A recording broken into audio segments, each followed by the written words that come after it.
Vamos a compartir entonces en esta mañana la segunda parte de la palabra que hemos compartido el domingo pasado, de leer la carta a conocer la persona. Siempre que compartimos palabra, siempre tenemos la expectativa de que algo del Espíritu crezca en nosotros.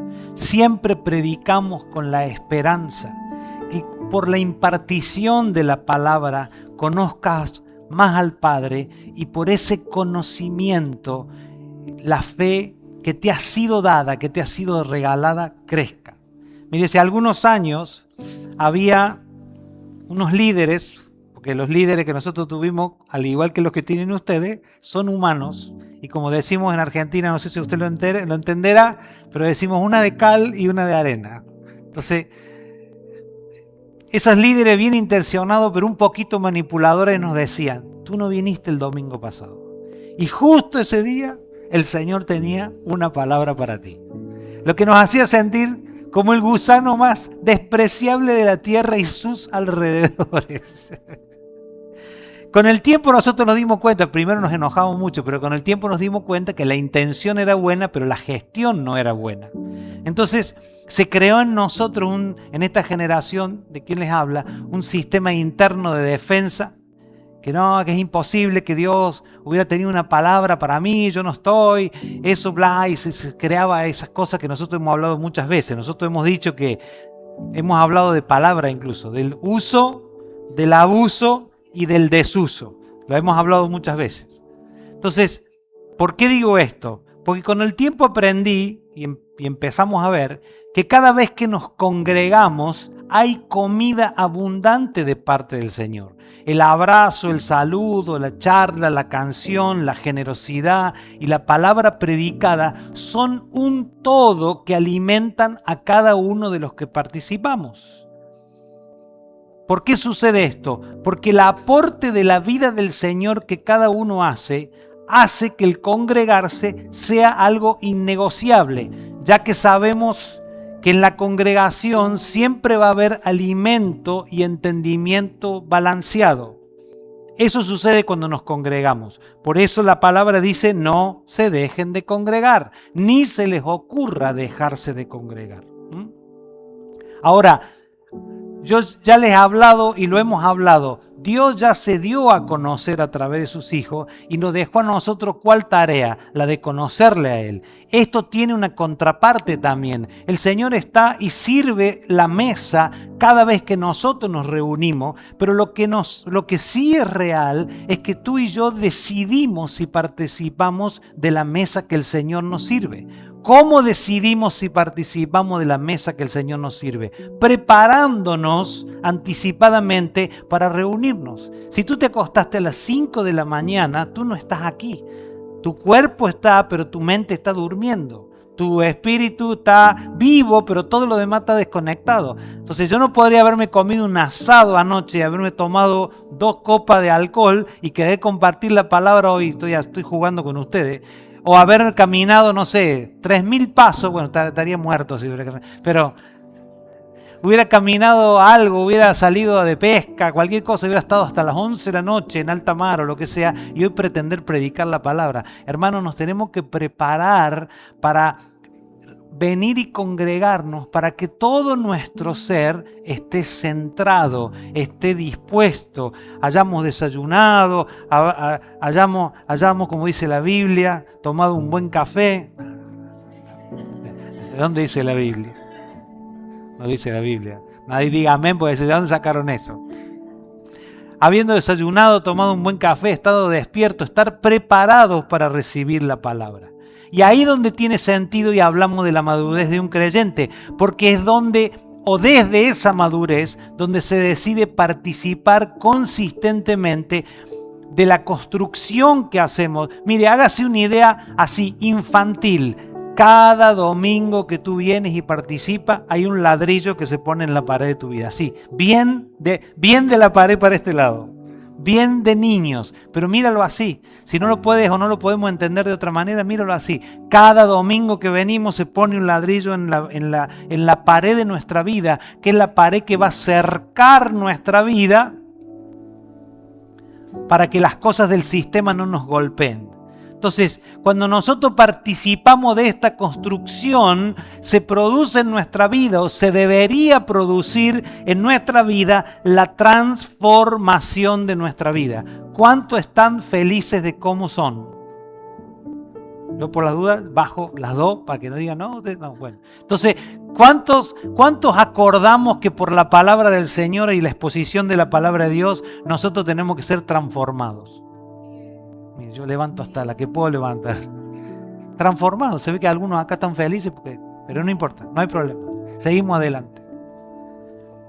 ¿Por qué decimos esto? Porque siempre hemos dicho que declarar la intención que tenemos es evitarnos problemas a futuro. Y la intención de esta casa apostólica no es proveer entretenimiento a los creyentes. Si usted quiere entretenimiento, mire, tenemos parques a 4 horas de acá, tenemos playa, tenemos todas las cosas. Pero la congregación está para ser formados, para ser confrontados y para ser transformados, que son las 3 cosas que tenemos nosotros que atravesar. Ser confrontado no es malo. A veces ser confrontado ofende nuestro orgullo porque todavía nosotros pensamos mal de nosotros mismos. Pensamos sin la moderación que habla Romanos 12.3. ¿Qué dice Romanos 12.3? Que pensemos acerca de nosotros con moderación, de acuerdo a la cantidad. Se lo voy a usar o sea, se lo voy a traducir, o me lo voy a traducir para mí, de acuerdo a la fe que el Señor ha puesto en nosotros. Pero el ser confrontado por la palabra de Dios y por su Espíritu, lo primero que trae es salvación, liberación de lo que hablamos hoy, equilibrio psicológico que hoy no abunda y hasta trae sanidad física. Hoy anda, hace casi 20 años atrás, cuando el apóstol Juan Balistreri nos dijo, de acá a algunos años va a ser muy difícil encontrar en las congregaciones, no va afuera, en las congregaciones, gente psicológicamente estable. Yo dije, y hoy es real. Han vivido tanta locura allá afuera que son salvos, pero hay que hacer todo un trabajo de limpieza intelectual. Mire lo que digo, intelectual. Y lo tiene que hacer la palabra de Dios para que la gente deje de pensar así y piense conforme a la palabra de Dios. Yo escuché una persona que dijo, yo no voy a esas iglesias. No, habló bien, ¿no?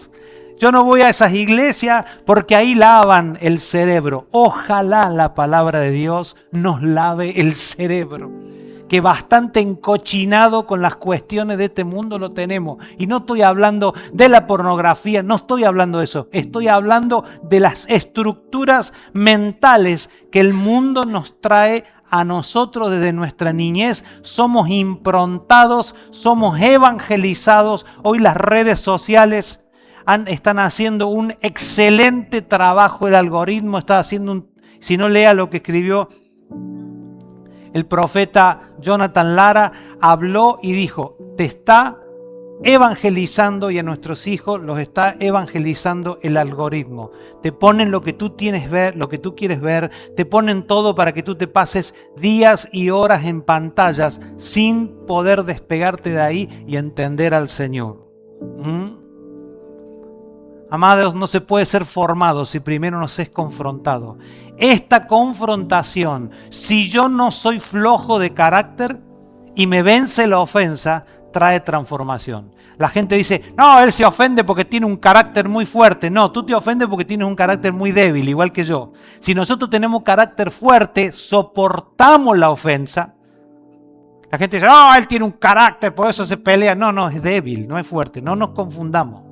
La persona que tiene carácter fuerte aguanta la ofensa porque sabe que esa ofensa que produce la palabra de Dios en nuestra vida trae transformación. Entonces, para no crear falsas expectativas, yo quiero decirte que la finalidad de estas reuniones es la transformación definitiva de la vida de los creyentes. ¿Qué debe ser transformado en cada uno de nosotros? Todo lo que no se ajuste al diseño de Dios. Hay una serie que hemos predicado el año pasado que se llama El único problema. Si tú quieres escuchar qué debe ser transformado, siéntate. Deja de ver novelas turcas en el Netflix. aguántate un poco la pesadez de escuchar 10 o 12, no sé cuántos fueron como 10, 12, no me acuerdo. 12, ya las tienen contadas. 10 o 12, y mira y pide y ora que el Señor, a pesar de lo loco que predicamos, te revele cuál es el único problema. Te lo voy a adelantar para spoiler, como dicen. El único problema es no vivir en el diseño de Dios. De ahí se desprenden todos los demás problemas que el hombre tiene. Entonces, amados, yo no me voy a cansar, estoy contento, feliz en mi espíritu de que juntos podamos escuchar estas palabras para que a la instrucción de Dios, la instrucción de la palabra nos llegue a todos nosotros al mismo tiempo. Padres, hijos, nietos y espero que los bisnietos que están en el vientre de nuestros hijos, ya que la palabra debe correr a través de todas las generaciones. No se supone que en nuestras casas hablemos otra cosa de la que hablemos acá. Un sueño que yo he tenido generacionalmente es que si alguien viene, si alguno de nuestros hijos está viviendo una vida irregular o tiene conceptos irregulares y habla con alguno de ustedes, ustedes le digan lo mismo que yo le dije porque dice eso la Escritura. No, bueno, yo sé, yo opino otra cosa y ahí se abre un cisma que es una locura. No, a mí Roberto me dijo, a mí Simón me dijo, a mí cualquiera me dijo. No, cualquiera no. Amados, tenemos que tener un solo discurso porque ¿qué discurso? El discurso bíblico, ningún otro. ¿Qué dice la Escritura? Y acordar qué dice la Escritura para que todos choquen contra la misma pared y no haya diferencias, no haya una separación. Entonces eso es lo que yo sueño en esta generación. Que si un joven habla conmigo, se le dé un consejo bíblico. Si un joven habla con Wilson, se le dé el mismo consejo bíblico. Si un joven habla con cualquiera de los hombres que pueden llegar a inspirar un poco de confianza acá, un consejo bíblico. Si algún joven va así, lo ve a Fernando, que porque es grandote y tiene cara de bueno, y diga, no, Fernando, ¿qué opinas? Lo mismo. No hay diferencia. Entonces no van a tener escapatoria. ¿Qué? Escapatoria está la puerta de tu casa para cualquier día. No van a tener escapatoria en su espíritu porque van a recibir la misma instrucción. Amados, estamos aquí en esta mañana para comprender y aprender que debemos agotar nuestra vida y recursos para conocerle a Él. Eso es, y si no lo es, debe ser, o debería convertirse en el motivo de nuestra existencia aquí en la tierra. Mire, yo conocí gente que fue a la India a estudiar, hermano, gastaron cientos de miles o miles de dólares, decenas de miles de dólares. Cuando el Señor está al alcance tuyo todos los días. Fueron a buscar la iluminación, la sabiduría y vinieron más endemoniados que nunca. No podían dormir, no podían comer, no podían esto, no podían lo otro. Todo el sistema que nos rodea, como aprendimos antes, atenta contra el conocimiento de Dios, nos distrae con mil cosas para que fijemos nuestra vista y nuestra confianza en otra cosa que no sea Dios. Entonces nuestra tarea no es hacer guerra espiritual, porque el sistema de este siglo no pudo con el reino de Dios y no va a poder. Nuestro esfuerzo, nuestra tarea, ¿cuál es en esta época? Es mantenernos para conocer a Dios. Cuando la Escritura habla de que nosotros póngase el yelmo, póngase la espada, esa no era para guerra espiritual. Él está describiendo un soldado que ya vivía en un reino conquistado y lo único que tenía que hacer era guardar su posición. Quiero decirte algo, si quieres vivir en pobreza, a ver, vamos a la historia. ¿Cómo quedó Europa después de la Segunda Guerra Mundial? ¿Cómo quedó Alemania? ¿Cómo quedó la mayoría de Europa? París, todo destruida. Bueno, si tú te dedicas toda tu vida a hacer guerra espiritual, ¿saben qué va a terminar? En pobreza extrema. Porque todas los seres que se dedican a la guerra terminan pobres. ¿Y qué? ¿No hay guerra? Sí, pero hay una guerra que Dios vence, que el Señor ya hizo y venció, y a nosotros nos queda guardar una posición. Claro, esto choca con muchas enseñanzas que nosotros no. Usted está en guerra, hermano, usted está en guerra. ¿Cuánto? A ver, ¿cuánto dura un partido de fútbol normal? Eso saben, pero el pedal del salmo no sabe. 90 minutos, está bien. ¿Cuánto dura una pelea de box? ¿Cuánto? Sí, pero bueno, 10 rounds de 3, ¿cuánto? O sea, 30 minutos máximo. Tú no tienes 6 meses de partido de fútbol y 48 horas de pelea. Eso puede ser un bar de mala muerte. No puedes tener una vida de guerra espiritual. Hay una conquista que el Señor hizo y hay una lucha de posicionamiento para guardar una posición que es en Cristo Jesús. Si nadie puede resistir guerra espiritual toda la vida. ¿Cuál es nuestra tarea? ¿Cuál es nuestro esfuerzo? ¿Cuál es? Vamos a poner una que pegue cerca para que no se me ofendan las cosas. ¿Cuál es nuestra lucha? Conocer a Dios. ¿Contra quién es nuestra lucha? Contra ese bicho ahí, esa cosa que ves a la mañana, sin peinar, lagañudo y con mal aliento.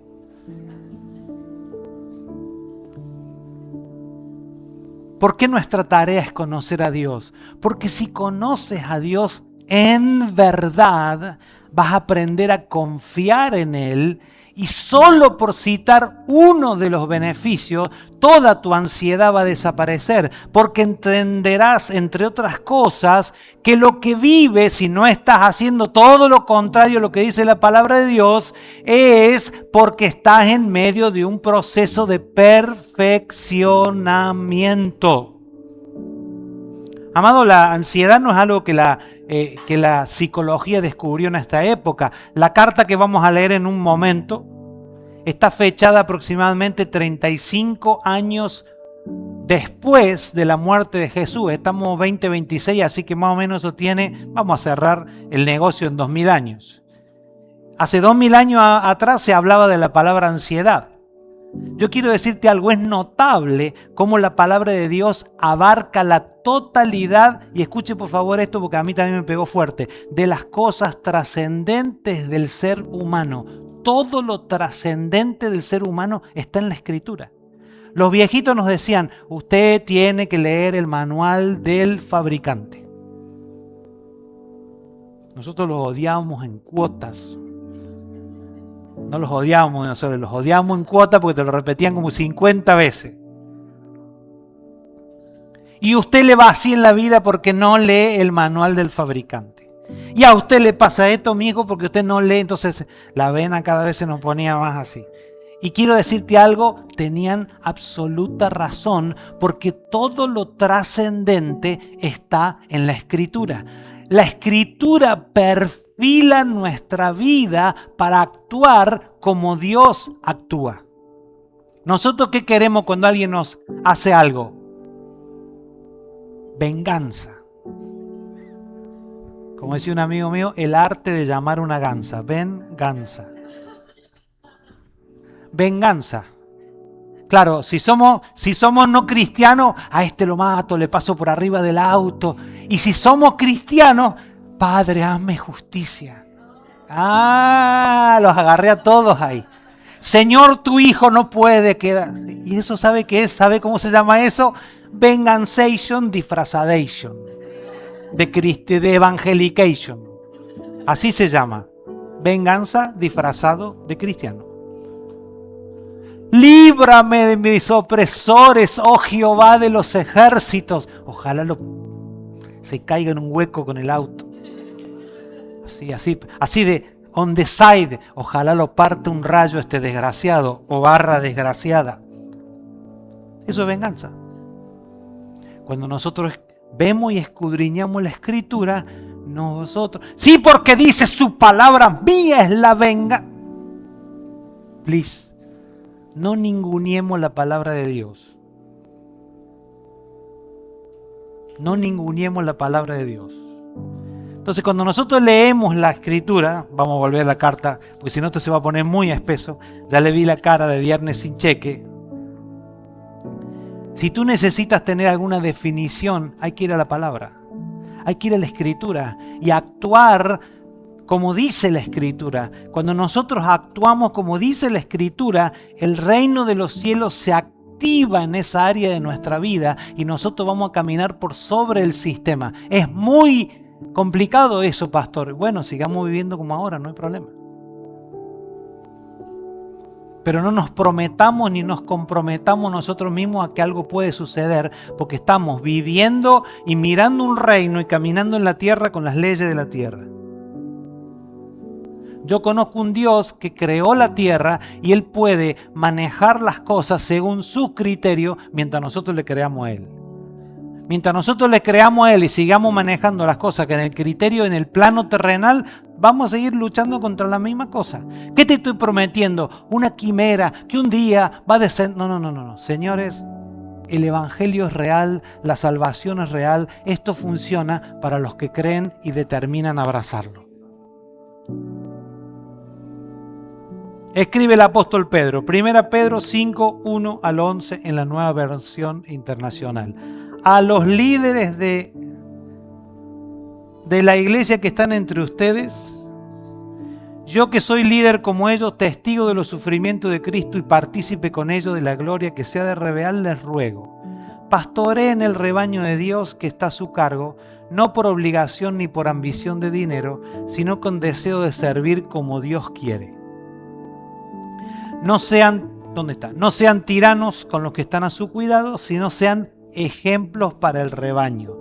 Así cuando aparezca el pastor supremo, hablando del Señor, ustedes recibirán la corona inmarchitable de gloria. Ahí dice inmarcesible, pero es la misma palabra.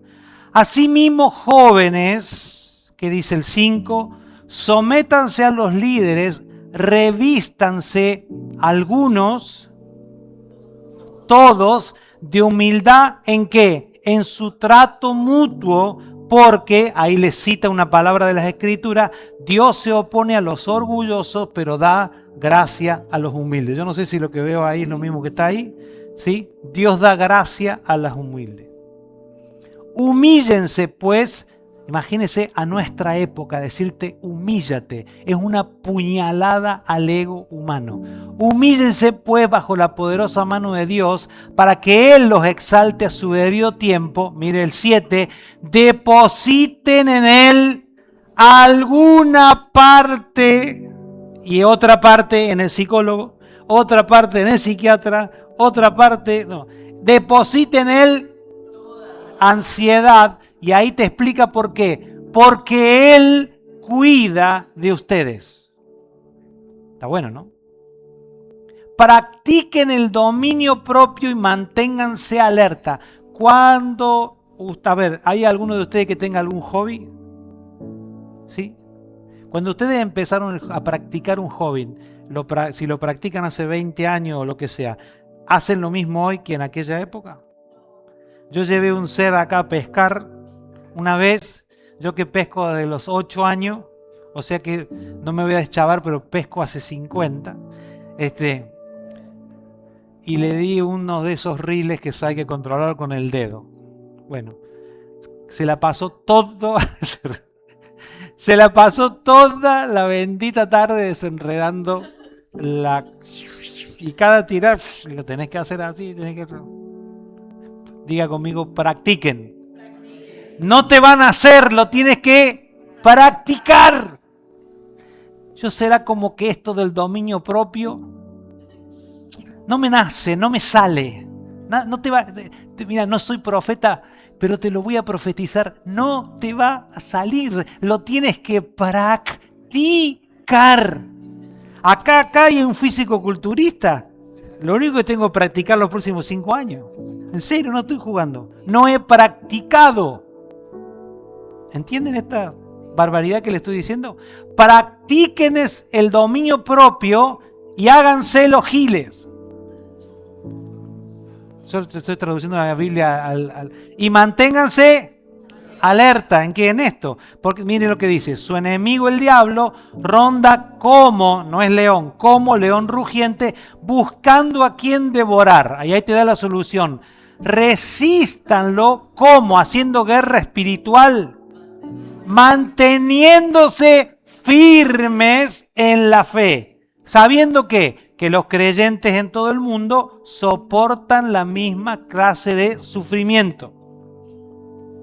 El que te vendió el cuento chino de que yendo a una congregación y aceptando al Señor no ibas a tener nunca más problemas, quiero decirte que ve que te devuelva la plata porque te estafaron. Puedes creer en el Señor, amar al Señor y eventualmente tener un problema. ¿Cuál va a ser nuestra diferencia? Que la gente que no conoce al Señor no tiene a quién apelar y nosotros sí tenemos a quién apelar. ¿Entiende? Ay, me dijo una vez, yo no creí que esto me iba a pasar a mí. Si yo te cuento lo que le había pasado, había dejado de pagar la luz y le habían cortado la luz. Le dije, ¿vos creías que por conocer al Señor ibas a dejar de pagar la luz? Le digo, ¿qué? ¿Te han vendido un cuento? ¿Tenés que pagar la luz? Yo creí que le digo, te compraste unos zapatos de no sé cuánto y no pagaste la luz. ¿Sabés cómo se llama eso? Mala administración. Hermanos, ¿saben por qué nos damos nosotros por mala administración?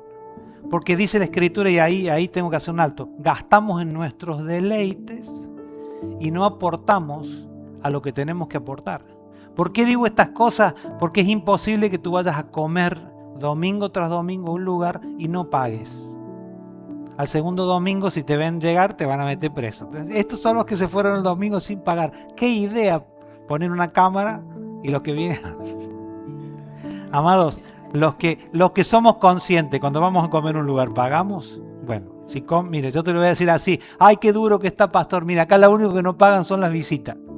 Pero nosotros los que estamos en la casa, pagamos, porque sabemos que nos conviene. Y lo hacemos con el mayor gusto. Lo hacemos con el mayor gusto. Vamos. Mire, hablo de sufrimiento y vamos. Luego que hayan sufrido un poco de tiempo, Dios mismo, el Dios de toda gracia que los llamó a su gloria eterna en Cristo, los restaurará y los hará fuertes, firmes y estables. A Él sea el poder por los siglos de los siglos. Amén. Miren, cuando nosotros leemos esta palabra con nuestra mente occidental, claramente empezamos a pensar y humanamente lo primero que queremos hacer es esquivar el sufrimiento. ¿Cómo hacemos eso? Nos replegamos a nuestros propios pensamientos y no entendemos que los sufrimientos que hablan en este caso, aunque dice la palabra que son del mismo tipo que sufrieron ellos, no es ni persecución física o muerte física, al igual que los primeros cristianos.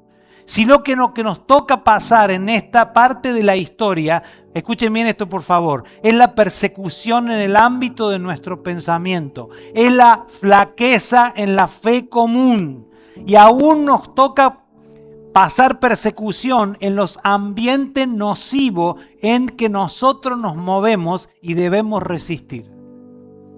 A veces usted va a lugares, a situaciones, a casas, a eventos y después viene y dice, ay, ¿por qué me siento así? Porque nunca debiste estar en esos lugares. Nunca debiste hablar y escuchar y sentir lo que sentiste. Y ahora me siento mal. Yo hay visita, pero si no diré una palabra que uso a veces. Embrómate por ir a donde no debiste ir. ¿Cuántos de nosotros nos meteríamos en una casa que se está incendiando? ¿Sabe las veces que usted y yo nos hemos metido en casa que se estaban incendiando? ¿Y por qué me siento así? Porque nos metimos en los lugares donde no nos metimos. ¿Por qué? Porque todavía estamos buscando conectar con personas que no deberíamos estar conectando. ¿Y esto qué? ¿Nos vamos ahora nos vamos a meter en un convento? No. Pero hay que ser selectivo. A ver, las madres que estaban acá o los abuelos, ustedes cuando tenían un compañerito que tenía piojo, ¿qué hacían? Hoy. No, claro, ustedes...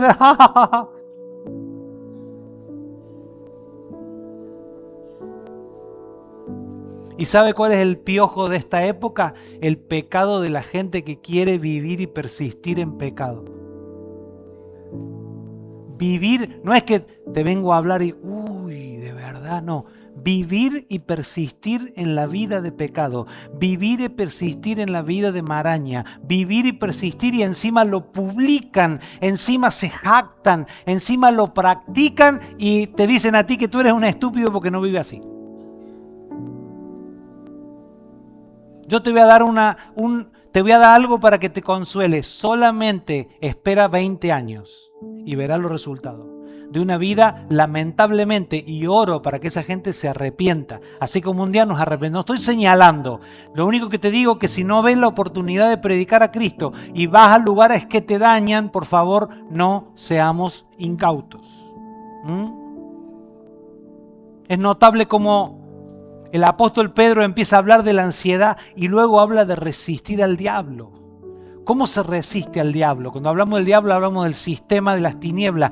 La palabra diablo es adversarios. ¿Cómo se resiste? Manteniéndonos firmes en la fe. Ahora pregúntate por un momento, ¿cómo yo tendría confianza firme? Ya lo hablamos el domingo pasado, que cada vez que nosotros veamos la palabra fe, tenemos que cambiarla o sustituirla por la palabra confianza. La palabra fe es en su génesis la palabra confianza. Tú no puedes tener fe en un auto que te dejó tirado 40 veces. Ahora, si tienes un auto a prueba de bala, tú tienes fe. Mira lo que tengo que bajar. En ese auto, tú tienes confianza en ese auto. ¿Por qué tienes confianza en dormir en la casa de alguien? Porque sabe que es tu pariente, tu amigo, tu tío, lo que sea. ¿Por qué no irías a la casa de otro a 4 cuadras, golpear la puerta? ¿Me deja dormir acá? Él no te tiene confianza, tú no le tienes confianza, nadie podría dormir ahí. La palabra fe está íntimamente conectada con la palabra confianza. Tú no puedes tener fe en algo que no confías. ¿Cómo yo tendría fe? ¿Cómo yo tendría confianza si no conozco profundamente a Dios? La gente dice tiene fe, pero retiene todo para sí porque no tiene la confianza de que si dan, Dios lo va a proveer. La gente dice, sí, conozco la palabra que tengo que perdonar, pero no perdono porque yo tengo la razón. Hermano, aquí no se trata de perdonar porque tú tienes la razón. Yo he a veces pedido perdón sin tener razón, porque prefiero tener el vínculo de la paz y no tener la razón. Aparte yo le doy la razón porque yo la tengo la razón. Como yo la tengo, yo se la doy. Hermano, el vínculo de la paz es más importante que tener razón. Y no significa, bueno, vamos a aceptar todo ahora. No. Porque la ofensa andando en nuestra vida es muy complicada. El domingo pasado dijimos que hay que migrar de las ilusiones y del relato religioso para conocer a Dios. ¿Qué es conocer a Dios? Conocer primeramente su amor, que esa gracia nos sea revelada, que esa gracia nos deje ver claramente quiénes fuimos nosotros sin Él, pero la misma gracia nos deje ver quiénes somos nosotros con su vida. ¿Para qué? Para que podamos conocerlo profundamente y crecer en la fe y esa fe nos haga resistir el sistema de este mundo.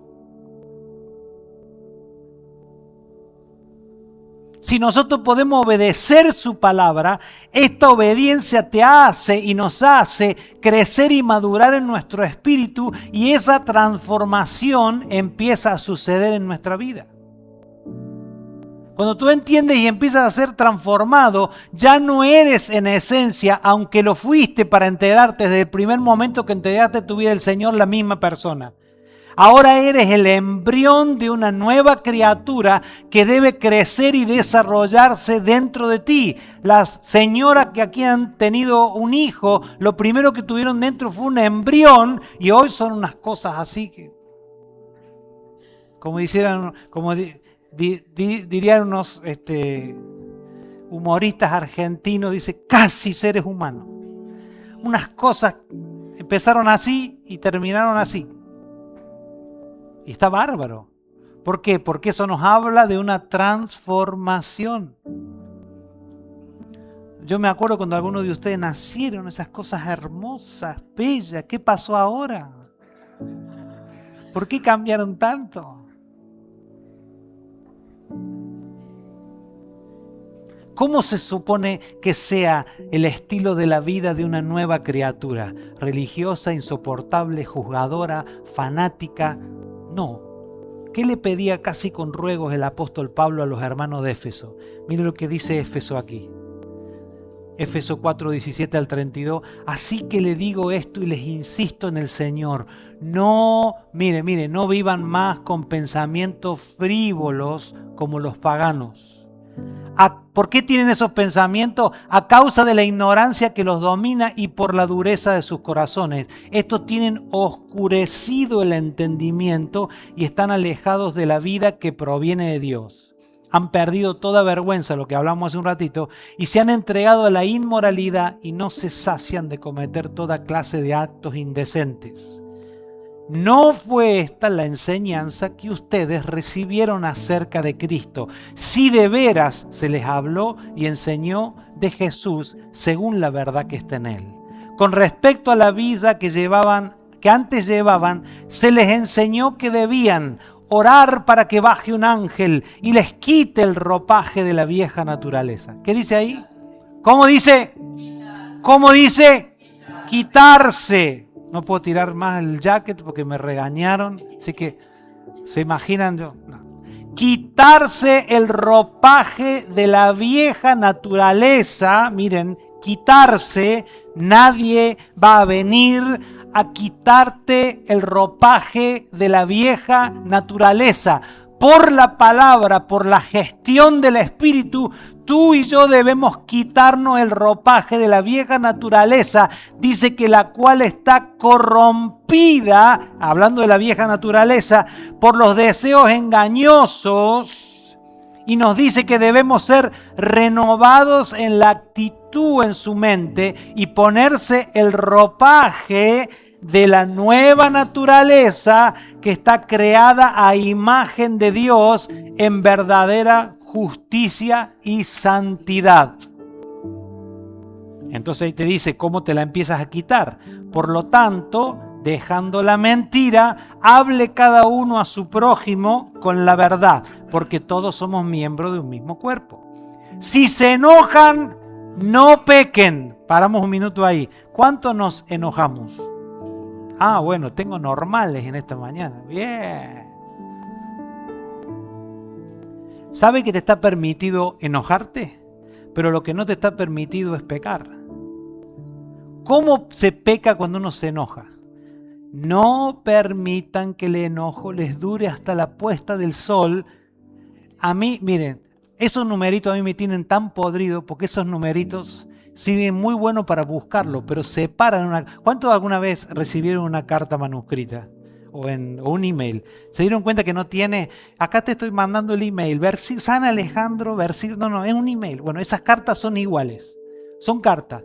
Dicen, no permitan que el enojo les dure hasta la puesta del sol. Ahí debería haber una coma, ni den cabida al diablo. ¿Por qué? Porque cuando tú te enojas con alguien y mascullas ese enojo durante mucho tiempo, tú estás espiritualmente dándole lugar al diablo. Créalo, no me interesa, yo se lo tengo que decir porque en el mundo espiritual así funcionan las cosas. Uno lee estas cosas y dice, bueno, será así. Conocí brujos que se entregaron al Señor que decía, a nosotros nos era muy fácil entrar a las casas de los cristianos que estaba el hombre y la mujer enojada. Nos era muy fácil, pero cuando no había esas cosas era impenetrable el ambiente. Entonces, cuando la Escritura dice este tipo de cosas, ¡ay, qué religioso! Bueno, tranquilo, si usted lo quiere creer, créalo, y si no lo quiere creer, no lo crea. Pero cuando nosotros permanecemos enojados, hay una puerta que se abre al mundo de las tinieblas que debe ser cerrada. Entonces quiero darle un consejo y darnos a nosotros un consejo. No te vayas a dormir enojado, no practiques el enojo como parte de la vida porque se penaliza y se paga caro. El que robaba no robe más, sino que trabaje honradamente con las manos para tener que compartir con lo necesitado. 29. Eviten toda conversación obscena. Por el contrario, que sus palabras contribuyan a la necesidad y edificación y sean de bendición para quienes escuchan.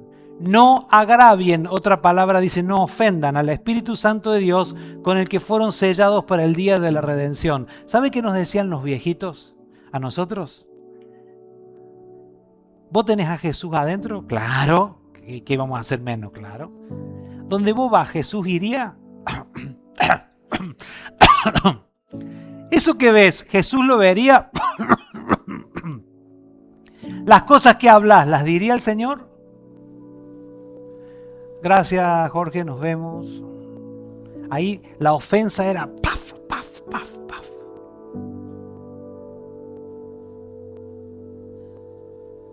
¿Tus palabras son de necesaria edificación? ¿Son de bendición para quienes escuchan? ¿O nos tienes harto recontrapodrido a todos?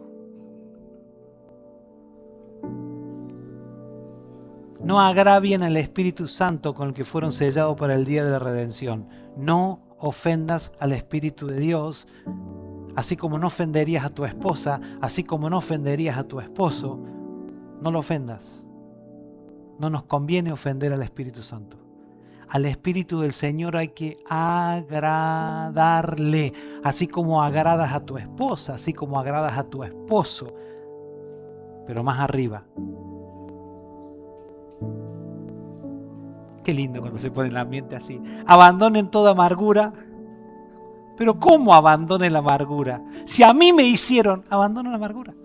Pero lo que yo pasé, abandona la amargura. Aquí no dice, ora para que venga un ángel, alguien te imponga la mano. Abandona la amargura. La amargura es una posición que yo tomo al sentirme agraviado, al sentirme defraudado, al sentirme que otros no hicieron lo que debían hacer. Entonces me amargo, esa amargura no me pertenece a mí, yo la he puesto sobre mis espaldas y yo la llevo. Aquí es muy claro, dice, abandonen toda amargura, ira y enojo, gritos y calumnias y toda forma de malicia. Más bien, sean bondadosos y compasivos uno con otro y perdónanse mutuamente, así como Dios los perdonó a ustedes en Cristo.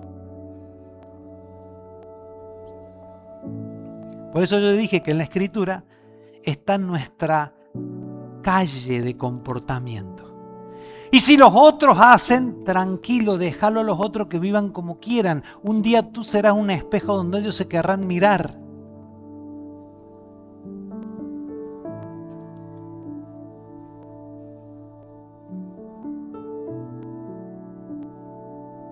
Amados, es tan bueno el Señor el hablar nuestras palabras.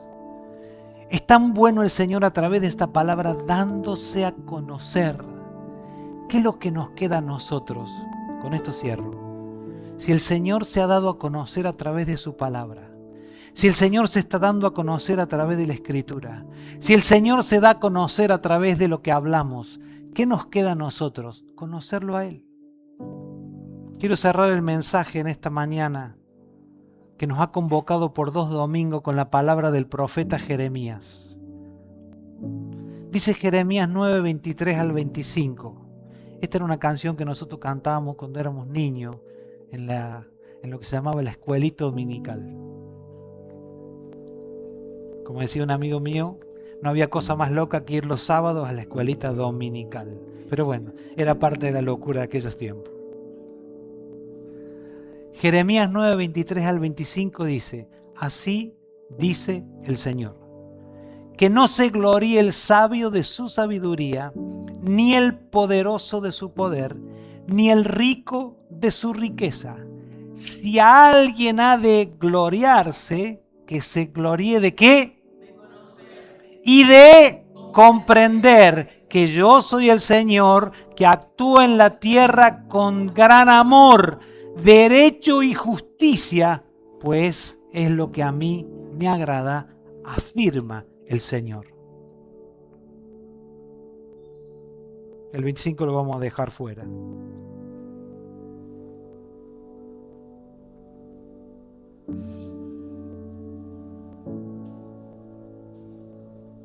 ¿De qué nos tenemos que gloriar en los próximos años? De conocerlo. Y si nosotros lo conocemos, vamos a poder agarrar gente de la mano para llevarlo a conocer. ¿Sabes lo lindo cuando tú te bajas de un aeropuerto en cualquier parte del mundo y tienes un conocido que conoce, que vive ahí y conoce la ciudad, la nación, el país? Entonces tú bajas, hola, hola, regalo, no puede faltar, vamos. ¿Será que me estafa el taxista? ¿Será que me roba la valija? No, vas a un conocido que conoce el camino. ¿Sabes si nosotros conocemos al Señor? Qué, no voy a decir fácil, qué sencillo es llevar la gente a Cristo. Cuando tú conoces al Señor, el aroma del Señor vive en ti. Cuando nosotros nos pusimos de novio con mi esposa, ella usaba un perfume. Nunca más lo pude conseguir, que se llamaba Park Avenue. Y se lo ponía siempre. Y yo me abrazaba con ella, estábamos de novio. Entonces yo llegaba a la noche a mi casa y mi hermano me decía, otra vez anduviste con la tesa. Otra vez, dice, toda la ropa tuya tiene olor a perfume de ella. Claro, le digo, si estamos de novio, nos agarramos de la mano, nos abrazamos. ¿Qué quiere que perfume tenga? Olor a perro, le decía yo. Todo el perfume del Señor con quien tú, y disculpen lo gráfico, con quien te abrazas, con quien te rozas en amor, queda impregnado en ti. La gente no va a hacer otra cosa que oler a Cristo en tu vida. Con tu vida, con tus palabras, con tus actitudes. Y ahí donde vamos a ser testigos involuntarios de la vida del Señor. Mire, nosotros hemos querido hablar muchas veces y a veces es mejor callarse y dejar que Cristo manifieste su perfume en nuestra vida.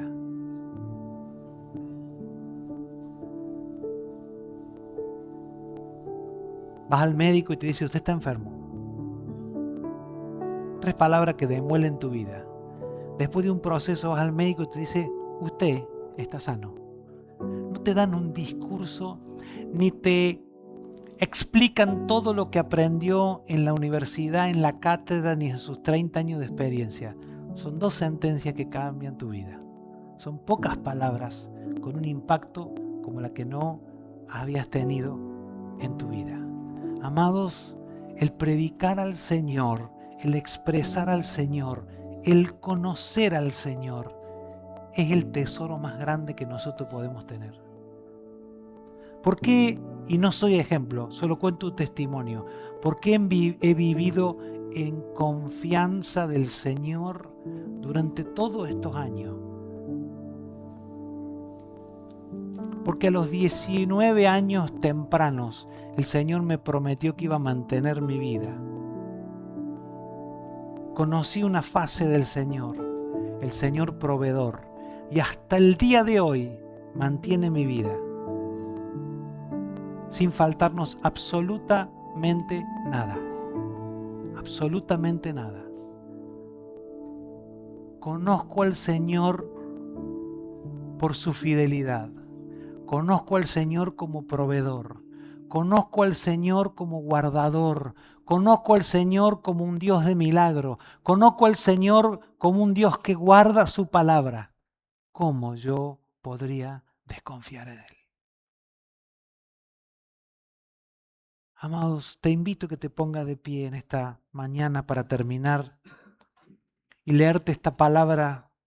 Así dice el Señor: que no se gloríe el sabio de su sabiduría, ni el poderoso de su poder, ni el rico de su riqueza. Si alguien ha de gloriarse, que se gloríe de conocerme y de comprender que yo soy el Señor, que actúo en la tierra con gran amor, derecho y justicia, pues es lo que a mí me agrada. ¿Cuál es nuestra vida hacia adelante?